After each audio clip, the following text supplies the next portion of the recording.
Bonjour et bienvenue pour une nouvelle vidéo lecture. Donc aujourd'hui, je vais vous parler de ma dernière lecture qui est vraiment un coup de cœur de cette année. Je vais vous parler de Une autre vie à Citara de Nathalie Bagadé. Donc ça c'est le tome 1 qui s'appelle Tempétueuse Sylvine.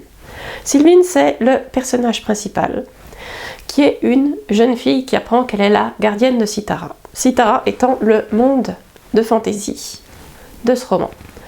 Donc on va suivre ce personnage sur son parcours et tout ce qu'elle va découvrir et tout découvrir en même temps qu'elle.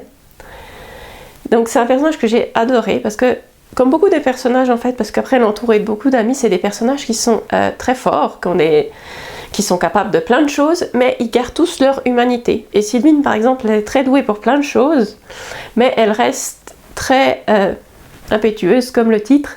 Elle est aussi très humaine et sensible et ça apporte de la profondeur au personnage, ce qui fait qu'on s'identifie beaucoup à elle parce qu'elle a vraiment elle ressent les émotions comme nous on les aurait. C'est pas des personnages qui sont plus forts que nous émotionnellement, ils ont des capacités en plus, mais ils restent totalement accessibles.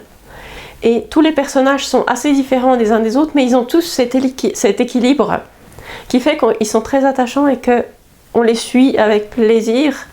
L'histoire a vraiment l'air vraie à cause de ça.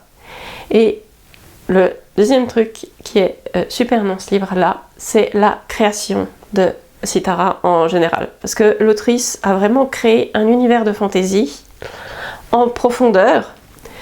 Et contrairement à d'habitude où il y a différents peuples et tout, là, ils sont tous humains. Mais il y a suivant l'endroit où ils vivent, ils ont des coutumes différentes, ils ont des façons de s'habiller différentes. Et elle a poussé le détail jusqu'à aller dans la façon de s'habiller, la façon de manger. Il y a des noms de plats et de choses qu'ils mangent. Et on a vraiment l'impression d'être là-bas et de découvrir la façon de vivre des gens. Et ça, je trouve, c'est une façon de prendre la fantaisie très intéressante parce qu'on a l'impression vraiment d'avoir découvert une autre culture comme si on était là-bas en vacances et qu'on découvre toutes les choses, y compris ce qu'ils mangent, comment ils vivent. Alors ils ont très de la magie aussi, mais tout est détaillé comme si c'était réel dans le détail de la vie quotidienne. Et ça, j'ai trouvé ça très bien parce que ça rend les choses très tangibles en allant jusque dans les détails de comment vivent les gens. Donc c'est pas beaucoup décrit, mais il n'y a pas beaucoup de descriptions, c'est juste dans le récit, donc c'est très bien amené, mais on découvre les différentes façons de vivre des gens qui les rendent différents les uns des autres, sans que ce soit stéréotypé ou très différent. Donc ça, j'ai trouvé une approche qui est très subtile et qui fonctionne super bien, parce que le monde a l'air beaucoup plus réel pour nous en tant que lecteur. Donc on suit les aventures, on découvre les gens en même temps.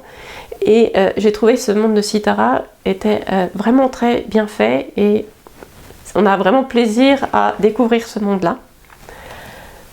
La fin est tout à fait géniale. Donc moi j'adore les fins qui donnent une perspective différente à toute l'histoire qu'on vient de lire. Et ici c'est tout à fait le cas. L'autrice nous a laissé 2-3 indices le long de la lecture que soit on ignore, soit on interprète de façon fausse.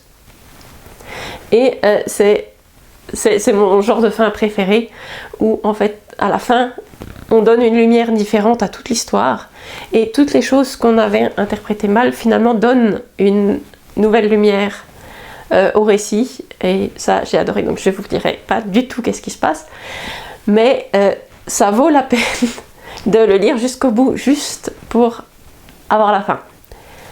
Donc j'ai fini de lire le tome 1 récemment, j'ai immédiatement commencé le tome 2 et le tome 3 est censé sortir bientôt. Donc je vous tiens au courant sur mes réseaux de la sortie du 3e. Je vous conseille d'aller faire un tour sur le site de l'auteur parce qu'il est très bien fait. Au début c'est une autrice que je suivais pour ses conseils en auto-édition.